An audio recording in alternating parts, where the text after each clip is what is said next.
and a very warm welcome to all of you on my special podcast, Emotionally Yours with Pratik. With me, I have got Miss Ate, Vida Arciaga. Ate in Tagalog means elder sister. So she is an elder sister to me, and I'm really happy that today we're going to have a podcast where we talk about her journey. Let me introduce her first. So Vida Arciaga. Arciaga.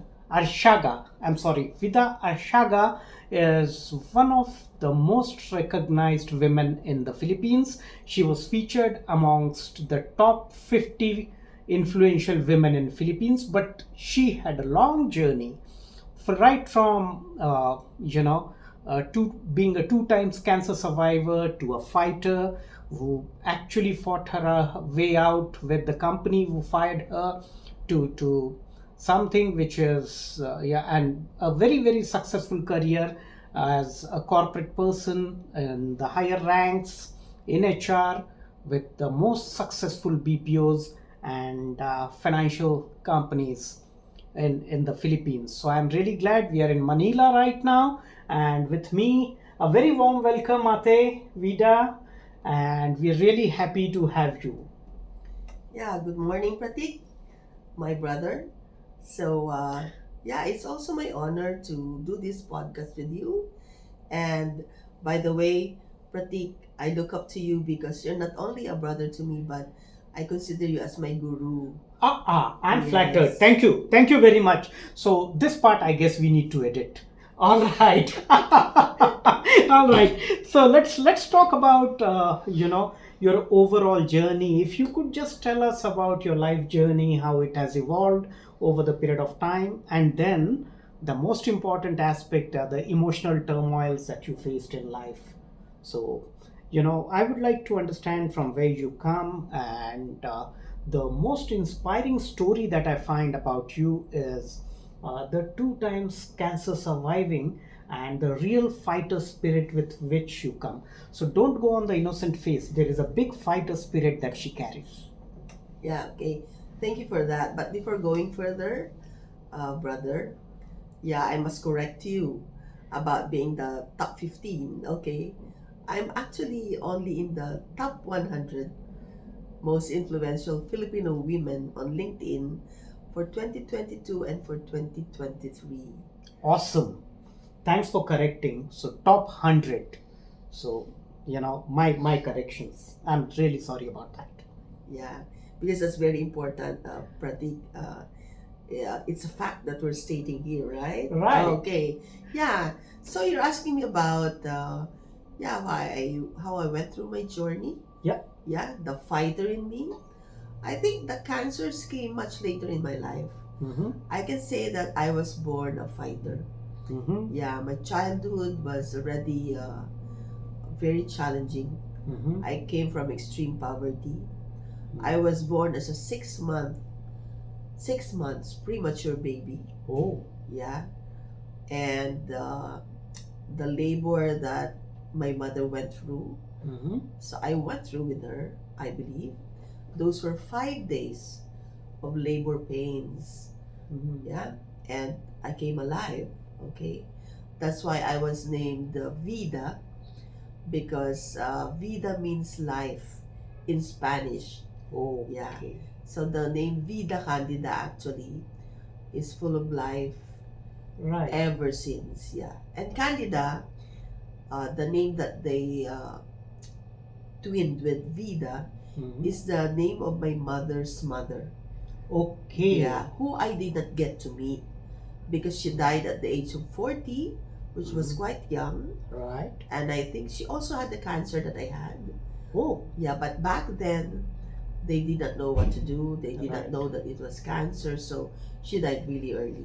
But I got her name, so I'm called Vida Candida. Okay, so going back to your request for me to share with our audience about, being a cancer survivor and the journey of, always fighting and winning. Of course, throughout the journey, there were also failures. Mm-hmm. Yeah, there were uh, quite serious failures, but I always managed to rise, Mm-hmm. get up, pick up the pieces, and came out as a better person every time. Okay? So, throughout my childhood, my adolescence, yeah, I really was extremely poor. So I am very popular in my hometown as the Sampaguita girl. Sampagita. Sampaguita, yeah, it's our Okay. national flower.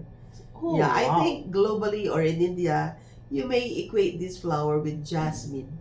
Oh, Yeah. wow. So we made the bouquets out of them and lace, jasmine lace, Mm-hmm. garlands and necklaces, right? Mm. And I sold them even when I was very young, at the age of 5. I was already working to earn money. Mm. So as a child, I already had that thought of, you know, you have to earn every penny. You have to earn in order to live.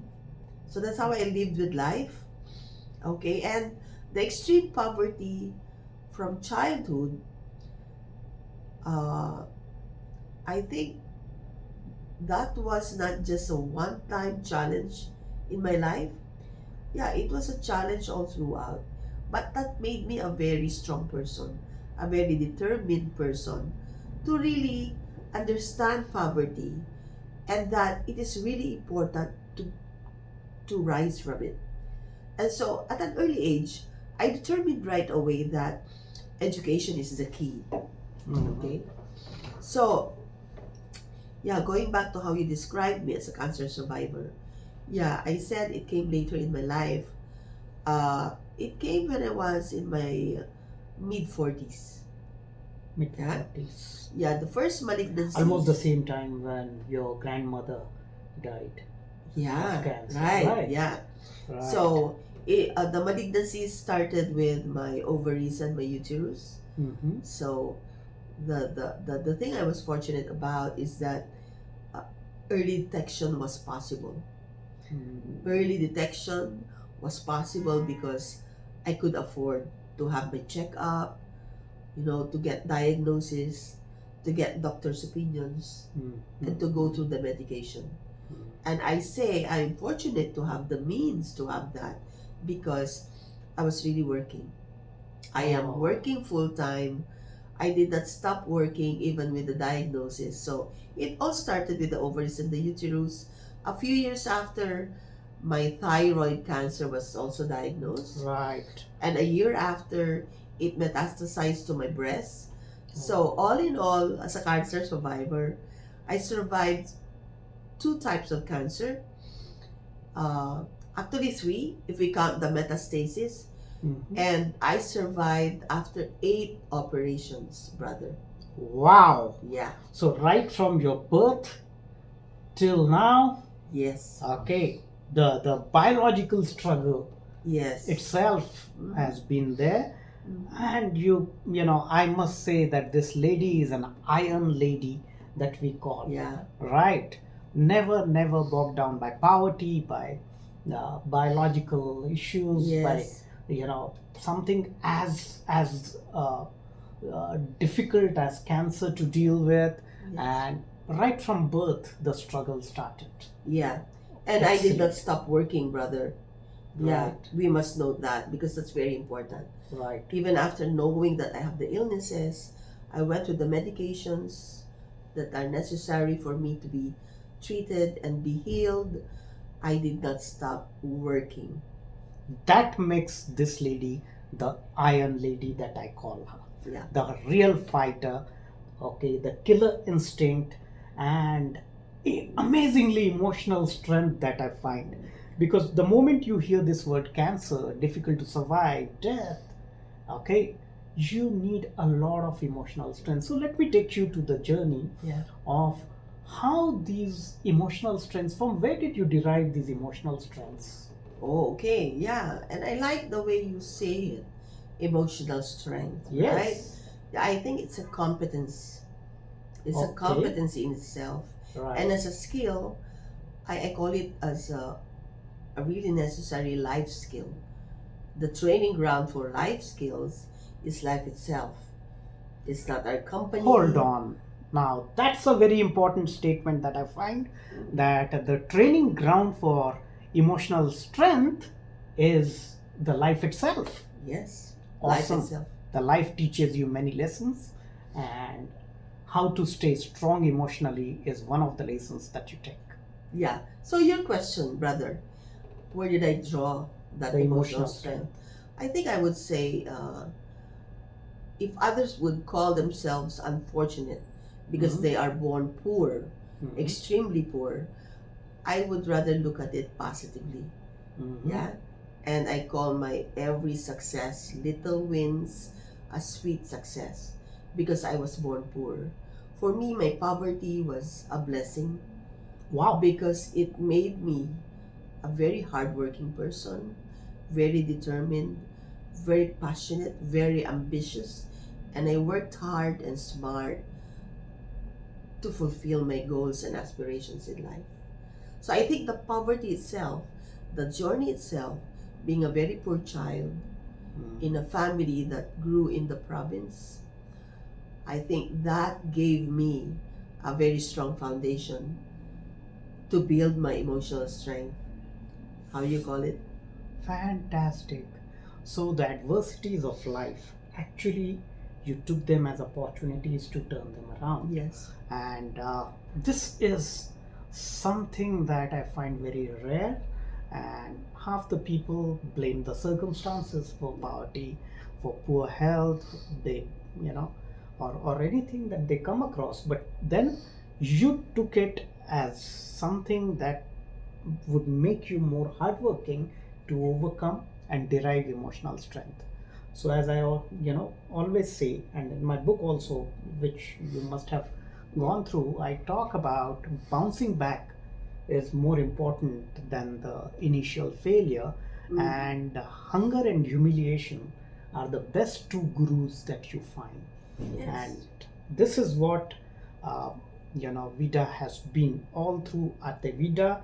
This was a very, very insightful uh, understanding on emotional strength. But I'm sure on the journey you might have encountered a lot of uh, you know uh, situations where you were in dilemma which way to go, how much you need to really put in for uh, and when the things are uncertain, when you have no clarity over whether you would survive the cancer, whether you would talk about working hard, whether you would all through while working it would impact your performance, and then the employers may look it otherwise. Yes. Which is a hard, bitter, ugly truth of this world. Right. Okay, how did you deal with that? Okay.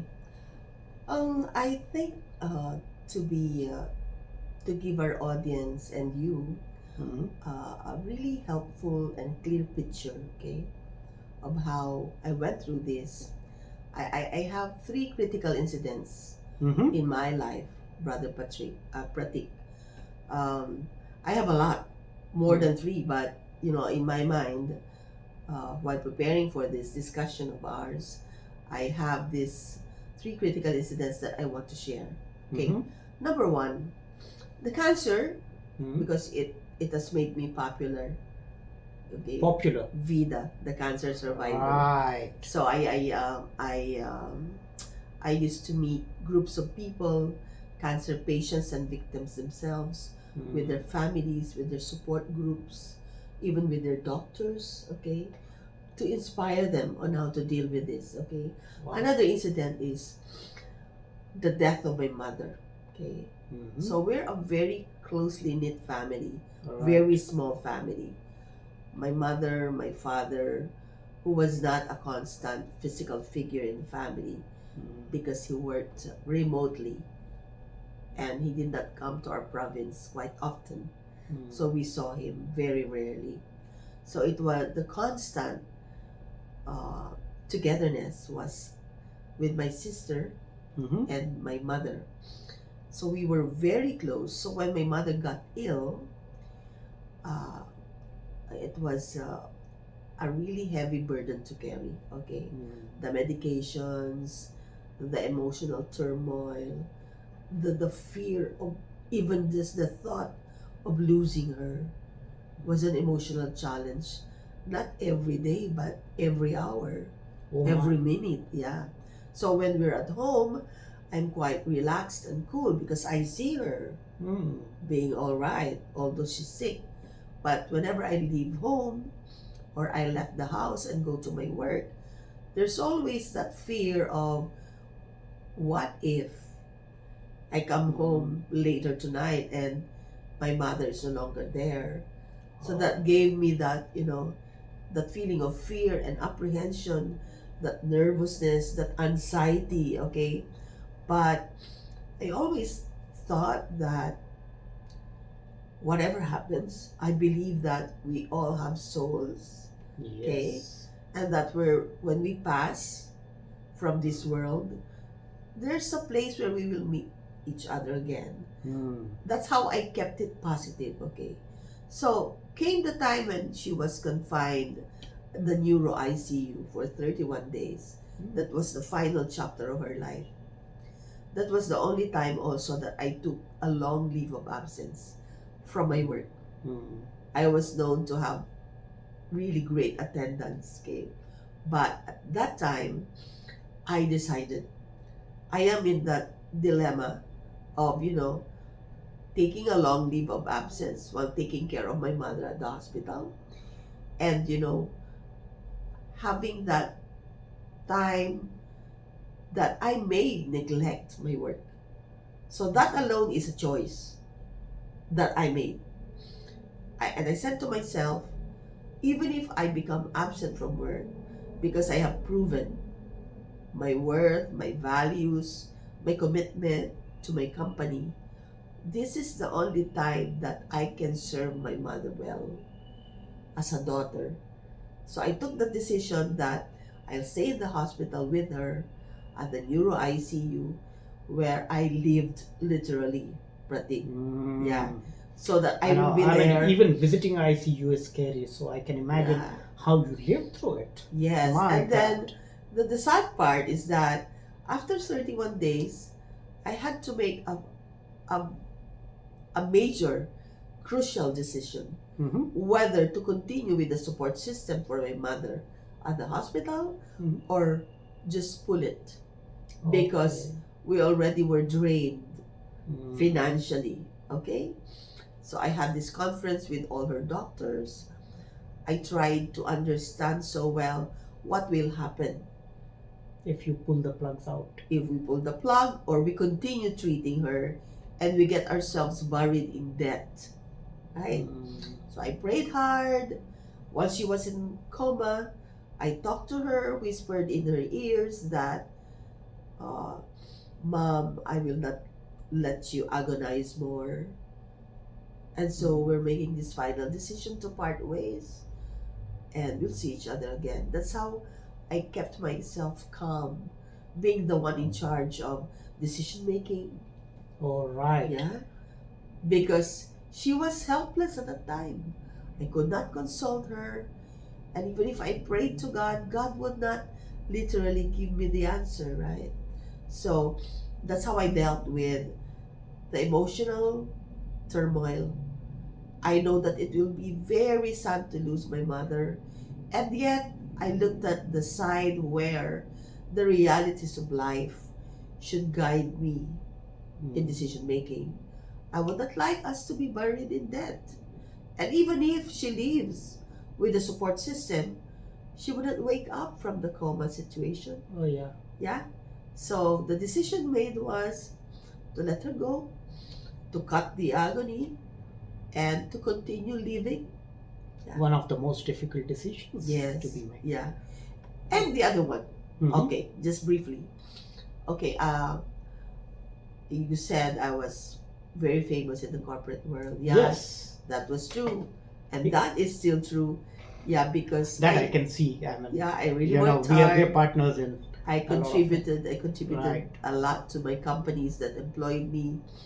But I had this one experience, Brother Pratik, where I didn't want to leave. I wanted to go on and move on, but there was force in the way I was taken out of my job. So I would not elaborate more, Mm. but that was also a big blow.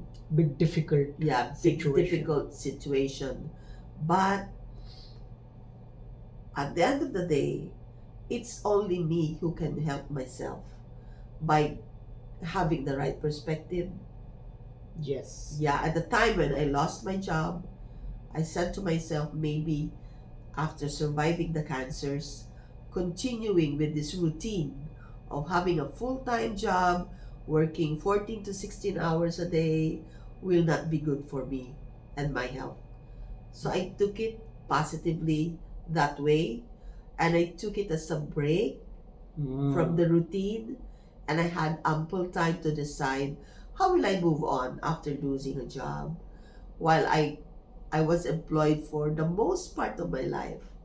And so that's when I decided, Pratik, to put up my own company Yes. in HR consulting, training, and that's how we met. found each other. Right. Right? Oh, okay. So this was a wonderful insight on how you carried out with your fight of life, and the best part that you've said, and which I'm really recording it for life, is that emotional strength is a skill, Yeah. and life itself will build that strength if you take it positively. Right. Absolutely. And this was a fantastic journey in terms of starting on your own after losing job. Never say no, or never die spirit. Yeah. All right, literally. And that makes you the one of the most influential persons. I'm sure in life overall, in your corporate journey, if you could unfold a little bit about the situations that you faced where your emotional strength was tried. Okay, or with, could be dealing a difficult client, or dealing difficult co-workers or bosses or anything. Okay, I would, and my our viewers would really like to know more about it. Yeah. Okay. So, yeah, in my role as a leader in human resources, function, and organization development, yeah, of course, a lot of responsibilities and accountabilities lie in the hands of a leader in HR, in an organization, whether the organization is small, medium, or large. It's the same. Yeah, you take care of 10,000, 20,000 people, it's the same. Or When even you five just people have for that matter. 5 or Right. 10 people, right? Right. Yeah. So, yeah, the function itself, human resources, manager or leader, yeah, already integrates a lot of duties and responsibilities that are not just about work. It's really about dealing with people, Pratik. So I think when you say emotional strength, or our ability to manage our emotions, and know our emotions and know how to respond to them or handle them, I think it's a competency that is very well demanded from somebody who's fulfilling a role like this in any organization. And it goes beyond work hours, actually. Oh yeah, Yeah, when we deal with people, people are people. yeah, we are not just dealing with them during work hours Yeah. or shifts. Yeah, even outside the building, yeah, they're still the people that we deal with. So it is not confined within the workplace. No. Yeah, so emotional intelligence, brother, is something that we leaders in HR, or as leaders of any function, I would say, should have. Yeah, absolutely. And this emotional intelligence has been something that you've been a walking example of. So I would want to take you to the next part, in which, I would like to discuss about, things that you find that these were difficult people to handle. Okay, whether it is in your profession, whether it is in your life overall, or clients, or it could be suppliers, it could be anybody. I remember once we were discussing, and you said that there was somebody that the client owes money, but then it's very difficult to recover.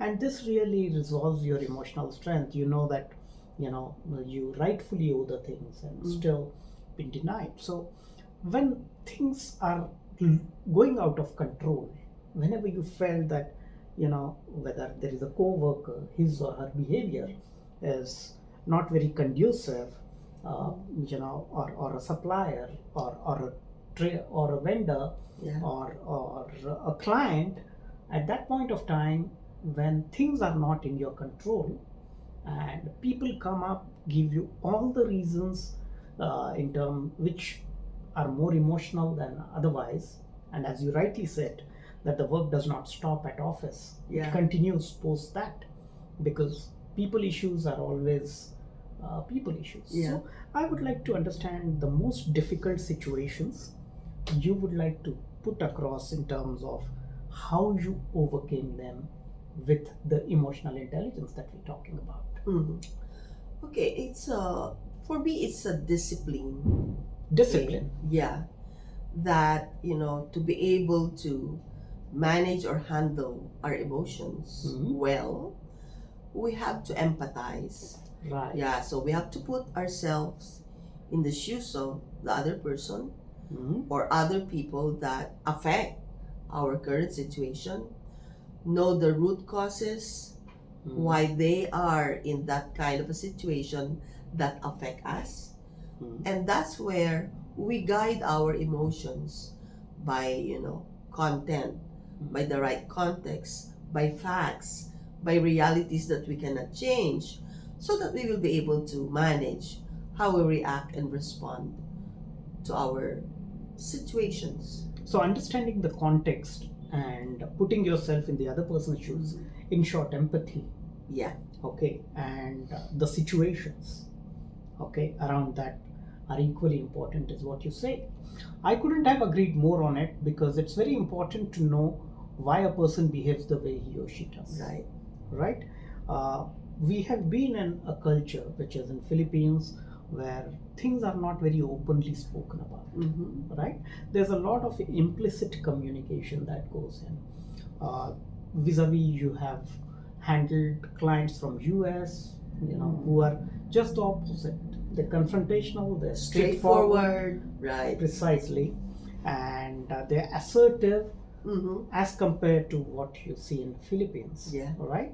So how did this emotional intelligence help you map this gap, in terms of, on one hand you have a client who's assertive, who's straightforward, who's blunt, Mm-hmm. okay, to the extent that we may find that he's rude. There are people who feel that, who do not speak up at all. Yeah. Even if they, inside they may be carrying a lot of emotions, Yeah. within themselves, and you're at a crossroads where you're still unable to reason out either of it. Yeah. Yeah, you're right. I mean, and I think you have more than adequate observation, okay, about Filipinos. Yeah, in general. More than 9 years that Yeah, I've been coming in here. general. Yeah. Right. And you're right about, how typically we Filipinos are described in terms of communicating. We are so good in communicating, but yeah, usually a lot of Filipinos would not say it in front of you.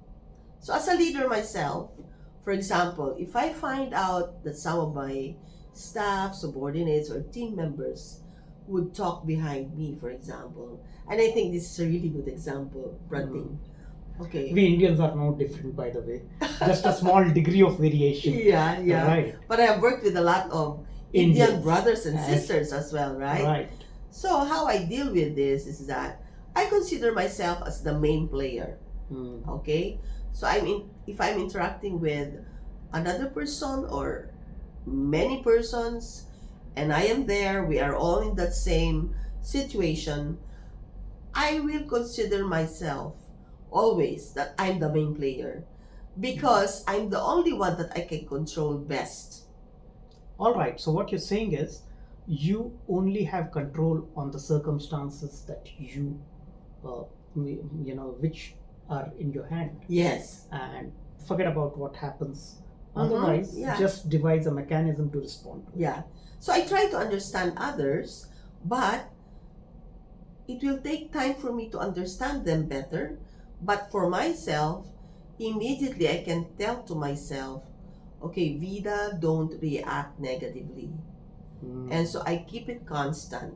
Even if the situation is quite challenging, quite provoking, even negative emotions like anger, disgust, or, surprise, okay? I will not just be swayed by that just because the stimulus would Okay. typically guide me to react in a typical way. So I'm guided always by the stimulus response, continuum or theory. So the stimulus is something that I cannot change. Yeah. Because it comes from other people. But the way I respond is something that I'm in control of. So I hope you're getting right. it. Yeah. So more than reactive, being responsive. Yes. A. B is taking the ownership. Yeah. So these are the ways forward. Yeah. All right. You're my guru. Yeah. So I'm flattered. Thank you. Actually, that belief of mine was actually enhanced by my learnings from your book itself. Yeah. So Thank you. stimulus response, brother. So that means that, if you are provoking me to get mad, for example, and that's your intention, Right. I couldn't change that. Yeah.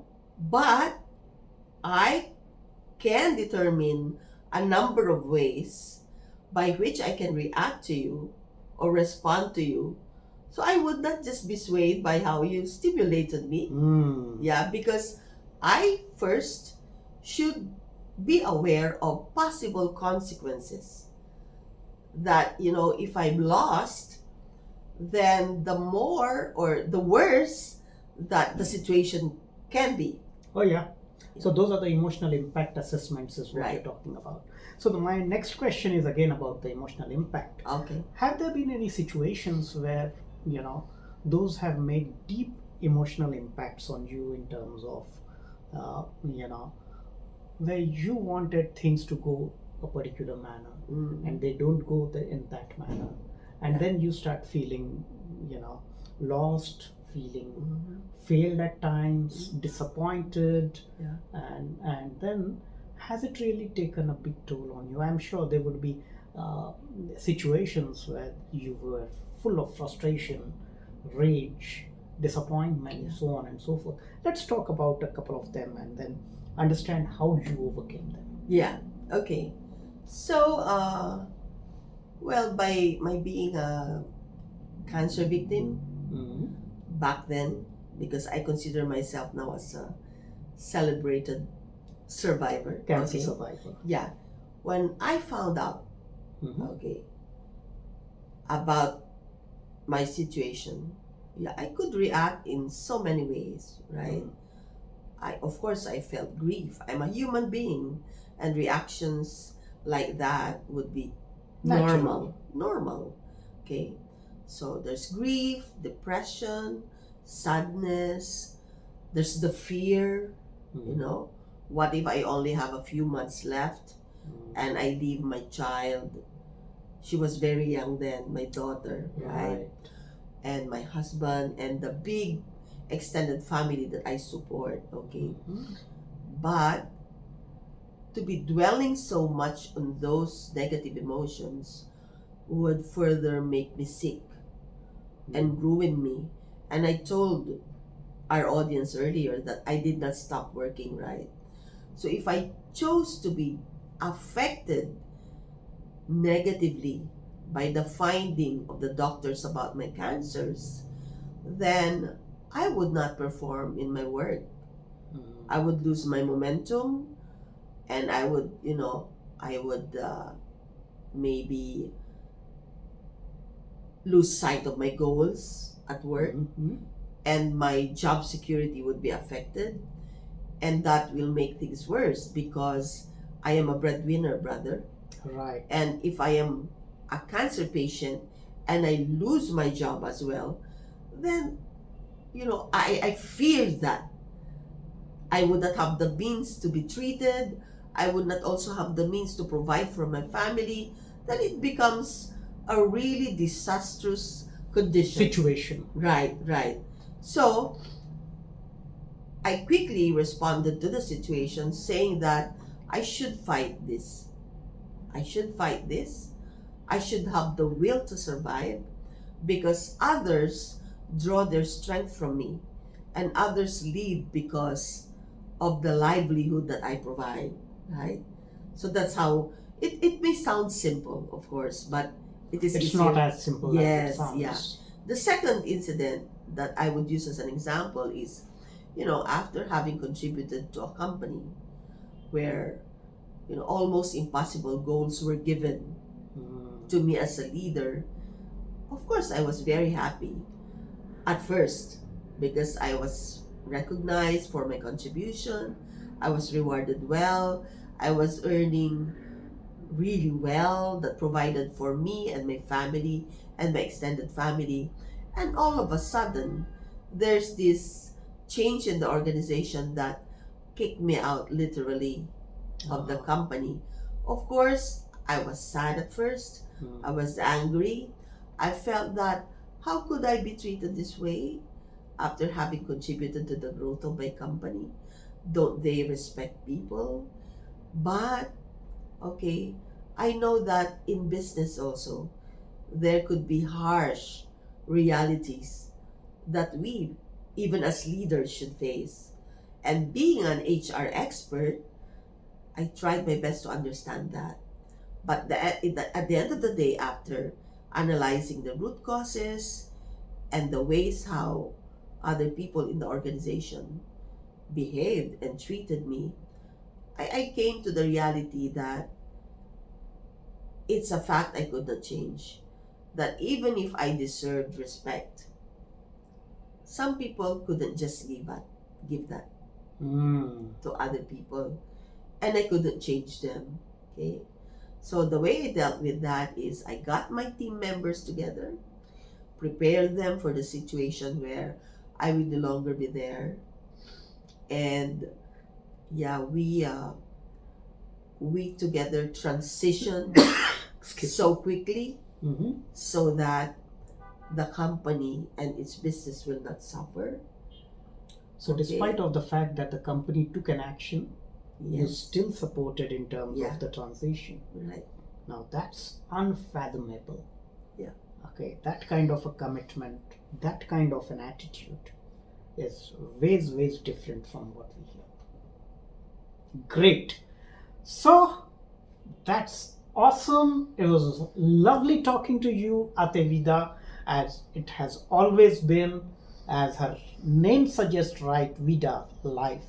You could see that she is full of life. Yeah. She is full of positivity, and a very dear sister of mine, and the Iron Lady, the most influential ladies in Philippines. Many thanks for the lovely talk that we had, and we wish you a very good Merry Christmas coming up. So Yeah. wishing you Happy New Year Yeah. for 2024, and just be the way you are, inspiring millions and millions.